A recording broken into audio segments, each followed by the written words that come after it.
it's Shelley Hoffman, and happy Election Day. I happen to be sitting here with Bob Wicks today, and Bob's going to give us our monthly update on what's been happening in the town of Lysander. And I'm sure, like always, Bob, there's a ton of things that happen. How are you doing today? I'm doing great. Yeah? The budget is over, so for the most part, we have to have our public hearing this Thursday, but my portion of it right now is done, and even if we have to do some tweaking to it, it's not going to be a lot of work, but that's been a process since early March. I started on that in March. As soon as COVID hit, I went to all the department heads. I said, hey, look, next year is going to be a bad year.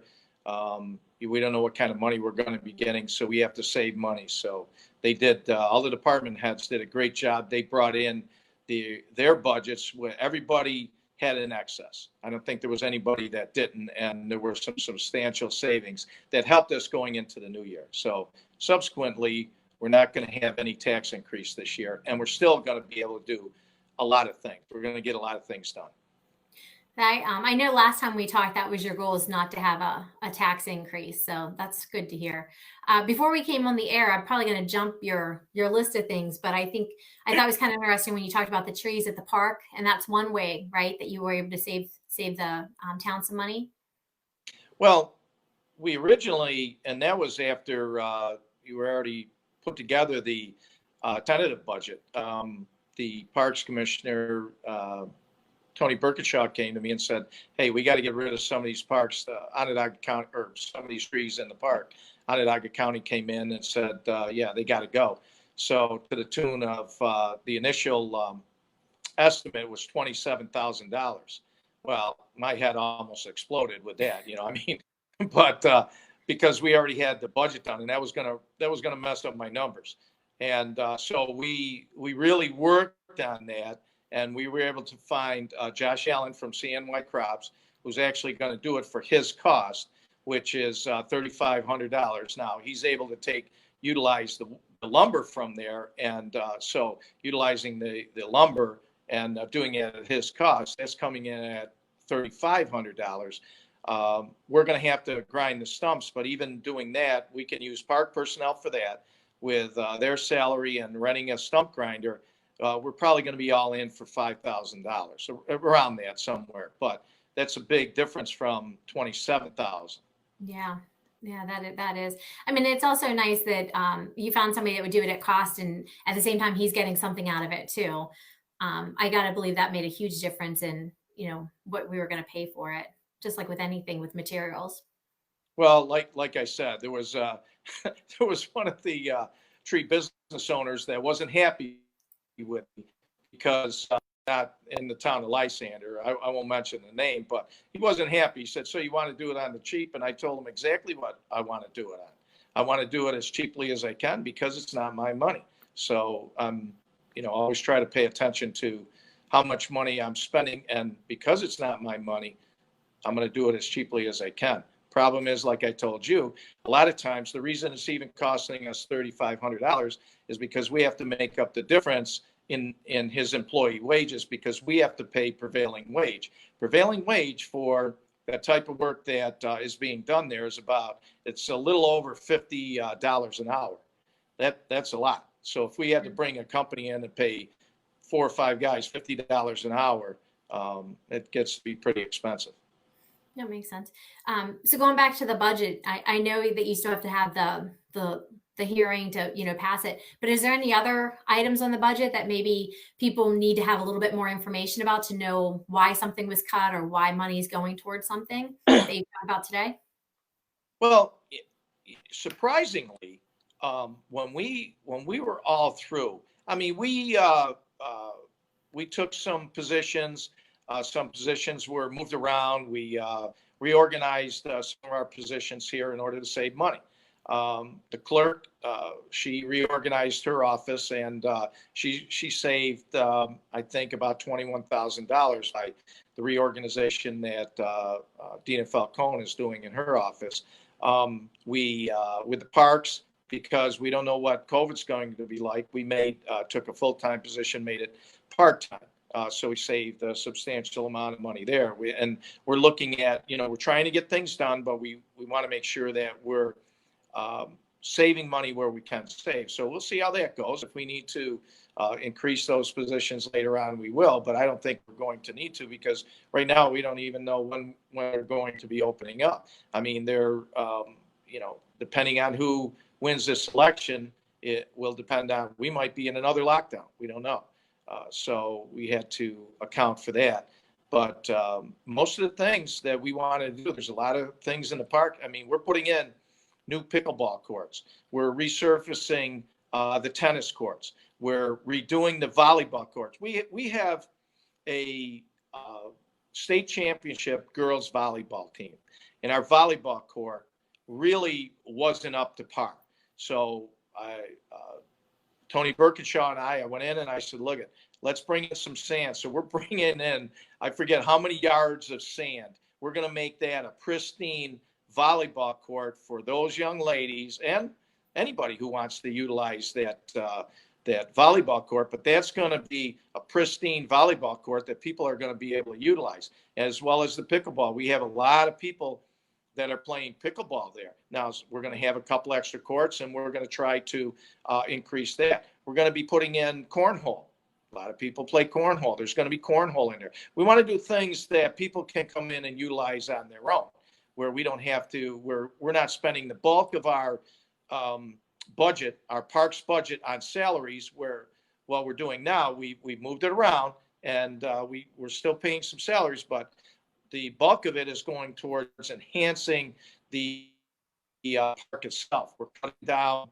We're going to have 46 trees cut down that are dead and need to be replaced. They're going to be down so that we're going to be able to do that. If you noticed with the house that we purchased next to the park, you'll see all this topsoil that's in there. Well, what we're going to do eventually is, once we get the money from Assemblyman Barkley, we're going to rip down that house, and then we're going to level it out, and that's eventually is going to be a playing field. We already got a soccer program that wants to come in and utilize that, but we just have to prepare it. Now, all that topsoil in there, all that fill is expensive. Well, we're up on Mott Road, that the things that we're doing on Mott Road, we were able to utilize that, the fill that we took out of there, we were able to utilize that in that park area, and that's going to save us thousands of dollars by the time we get through. So eventually we'll probably only have to put on maybe 6 inches of good topsoil, 8 inches of topsoil, and then to make the playing field. But we got a pretty good plan moving forward. But that park, again, we did the driveway. We're going to do the concrete around the spray park. Like I said, the basketball courts, the volleyball courts, the pickleball and tennis courts are all going to be redone. We're looking at getting some of the other playground facilities fixed as well. So I think it should, by the time we get through next year, should be very much improved, and we're going to continue to do that. Well, and like you said, we don't know what's going to happen with COVID, obviously, and what's going to open up. But I do think that it might be another year where vacations aren't taken. So having something like the Lysander Park, community park, I mean, there's a lot of parks around Baldwinsville, but I think people are going to utilize those a little bit more. You saw people outside riding bikes, doing things that didn't get done a lot because we're always busy. We're always on the go. So I know my kids, Tay likes to play volleyball. So, I'm going to encourage her to get down there, get some friends together and use the volleyball court. The closest place I think to play is Sharky's for the most part, which is a bar. So obviously I don't want, my daughter going to Sharky's and playing volleyball at such a young age when she gets older. So I thought that was a great idea as far as the volleyball court, but I think you're right. I don't think it gets utilized all that often. So maybe we can promote it more going into the next summer season. There was probably an inch of sand there. So it's probably not, it probably wasn't really conducive to doing what you need to do. When we get through, there's going to be plenty of sand there. So you're going to be able to utilize it just like facilities at Sharky's. And that's really what prompted me to push the parks director to really work on that volleyball court, because you have high school age kids that have to go over to Sharky's. Well, why can't they come over and utilize our park? Even if they're playing in leagues over there, they should be able to come over here during the week and play at our facility. So hopefully those type of things will, enhance them to come over and we get more utilization of the park. I'm also, if you go into New York City, my daughter lived in both New York City and Boston. And if you go into New York City Central Park, I think it's in Central Park, and there's another big park in the city of Boston. They have this outdoor workout equipment. And this is pristine stuff. In fact, personal trainers come in and they utilize those during the summer. Well, I researched that before. Now I can't find it. I'm going to have to go up. I'm going up to New Hampshire soon, and I'm going to stop down into Boston to see the name on the equipment. But I had done some research on that before, and there are grants for that. And what I'd like to do is put that same workout equipment that they have in there in the park so that when we do have this type of COVID, or even if you don't have a gym membership, you can get a full body workout on this stuff. And it's, once you put it in, there's no maintenance to it other than really painting it. It's almost indestructible. And we'll utilize an area there where you could come in and really get a great workout. This is nice stuff. And I just got to find the name of it. And when I was researching this before, a few years ago, there were grants for that. Now, with the way the economy is now, I don't know if those grants dried up, but long range, I'm going to push to put something in the park like that, either through grants or, we can, I also have some ideas about doing some fundraisers to enhance some of the equipment in the parks where we don't have to tax for it. I think that's a great idea. The one thing that popped in my head is similar to the playground equipment. I know with COVID, we had put tape around the playground equipment because of sanitary reasons. Would that be the same with the workout equipment? If it did come back down to things had to close because of the surface, if I work out, then you work out at the park, there wouldn't be a way to sanitize just like the gym. Or am I just overthinking it? No, that's a good point. I mean, we would have to, I think we would leave that open because they're independent pieces of equipment. So what we would do is we would make, there'd be signs there. You're responsible to clean it before you utilize that. So people know going in that they would have to clean it. Now it's steel. It's pretty simple. You bring a little Clorox, spray it, you wipe it down, you use it, you spray it when you're through, you wipe it down, you go on to the next piece. But the thing is with that outdoor equipment, the UV light actually kills the stuff. So unless someone's following right behind you, you're pretty likely to not have a problem with it. The problem with some of the playground equipment, in the shade, and there's areas where, underneath where you can't clean it. But we've been able to keep up with that pretty well because of the UV rays being outside. And as far as I know, as long as it's out in the open, and that's what we're going to do. We're going to put it out in the open where, it might be a little hot, but you're going to be able to get your workout. And that's part of the workout, getting a little, working a little sweat up. Sweating it out. So, well, that's all good. So I know I jumped into the budget on you just because I was kind of curious with, the trees in the parks, but what else has been going on in the town since we spoke? Well, pretty much that's what we've been working on. I mean, we're with the budget, we're working on, we're going to do something with the town hall. We have some money in the budget to do some painting on the town hall, and we're going to continue to do some maintenance on that.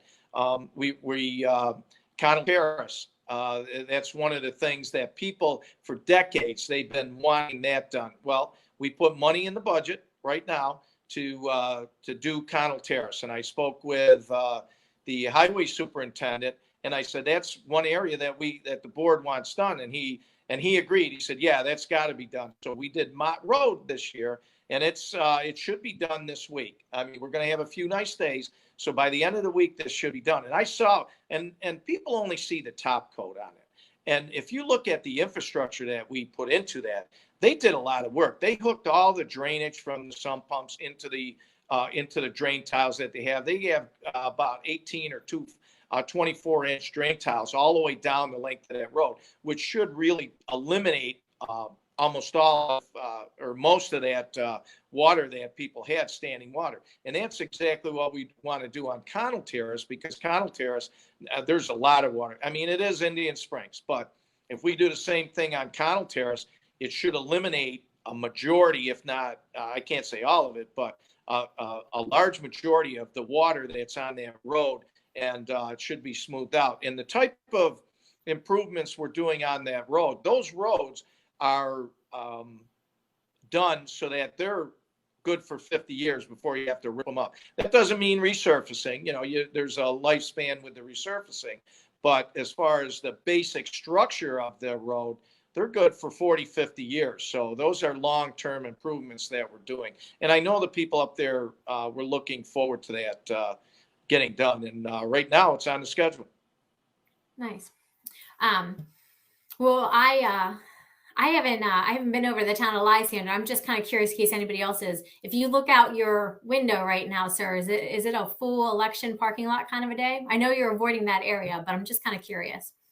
Yeah, I'm looking out right now out my window, and it's cleared up pretty good right now. When I got here at 9:00 because I went and voted at 6:05 at the Methodist Church across from the police department, and at 6:05 there was probably 100 people in line.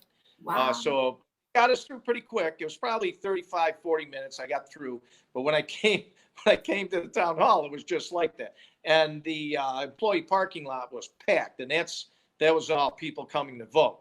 Right now, it looks like it's cleared out a little bit, but there is a line.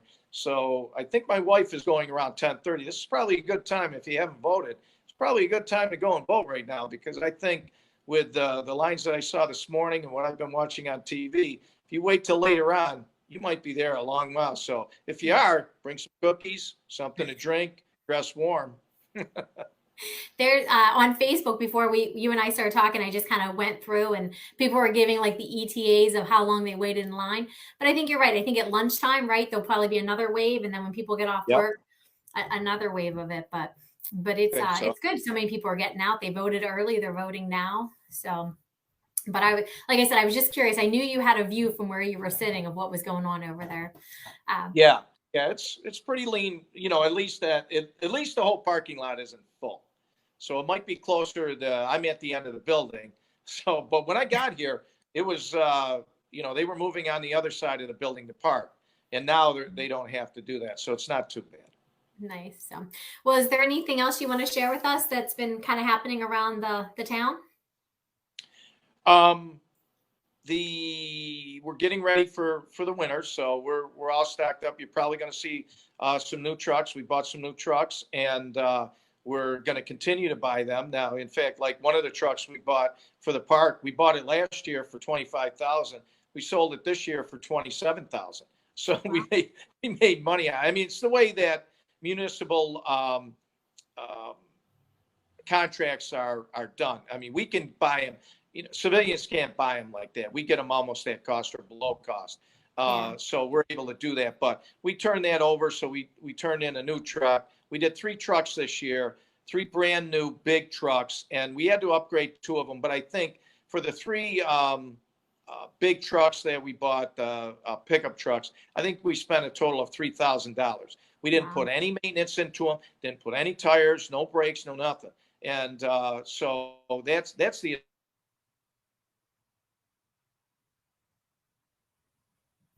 It looks like he had a phone.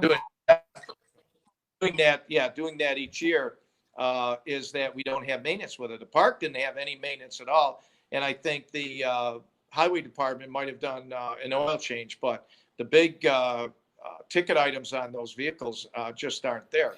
Well, I was going to say Jerry Hull, he did a PAC B interview talking about the way that equipment can be bought and sold so that it actually, maybe don't make money, but you don't actually lose money. I want to say that was almost 2 years ago I talked to Jerry, and that was pretty interesting the way that, he had set that up, or the town had set that up, I guess. I'm not sure who was the mastermind behind it, but. Right. We're really getting into that heavy now. We're taking a look at every piece of equipment that we have. Anything that we can do that with, we're going to do it, because what it does is long term, it saves us money. It saves us money because we don't have the repair bills. Not only that, last year, our average age for the vehicles in the highway department for all the equipment was 14 years old. We got to get that down. We got to cut that in half. The average age should be somewhere around 7 years. And the same thing with the parks. I mean, we had a 30-year-old backhoe, 30 years old. I mean, and then they were putting it together with screws. That's not right. So we bought a new one there. We bought a new a roadside mower last year. We bought a new dump truck. So the equipment, we're updating the equipment. So we have a brand new lawnmower in the parks as well. We're looking to put in another one. So in a couple of years, all the parks equipment is going to be new. We're looking to, if you go in the park, you can see the things that we did as far as, fencing and things like that. We got rid of it. So, anything that we can turn that stuff over, we are, because in the long run, it saves you money. And if you do it right, it doesn't cost you that much more when you're just getting up and into that. It's just, and when you turn the vehicles in, there's actually the resale is much, much better. Yeah, that's what he was saying as well. I don't even like to buy my own vehicles. So I'm in the back of my head when I was talking to Jerry, I thought, I wonder if Jerry wants to go with me to help me buy my next car. Because he seemed to have a pretty good idea, as do you. So nice. Well, that's the one thing I wanted to say is this Thursday we have the public hearing on the budget. So that's you come at 7:00. I open up the meeting. Then we're going to open up.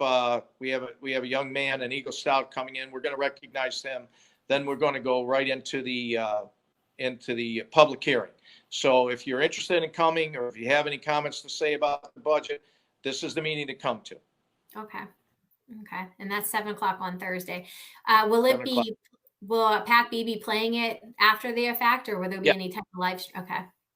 Yeah, PAC-B, not only the PAC-B are they coming for this one, if you go online, you can also go to their website. You can also see, I had them videotape all of the work sessions where we were working on the budget. So if you have any concerns about it all, you can see the discussions that went on. I wanted people to be able to see how we arrived at what the budget that we have. And, to be honest with you, I'm very pleased that we were able to come in with no increase, but I was really struggling with how we were going to do it. And, it took a lot of work and effort on everybody's part, but we were able to come in with that 0% no increase, 0% increase. That's no increase. But you can, if you're interested, you can go online, and all of those work sessions are videotaped as well. Okay. You know what I'll do after this session is I'll find one of the videos and tag it to our video right now. And then that way they just have to click on it, and it'll make it easier for them to find the rest of them as well. So, well, I hope you get a good turnout at that meeting, just because people like to talk about it after the fact, everything that we do. So I think you made a good point. If people have questions, to come to the meeting, get the answers now. So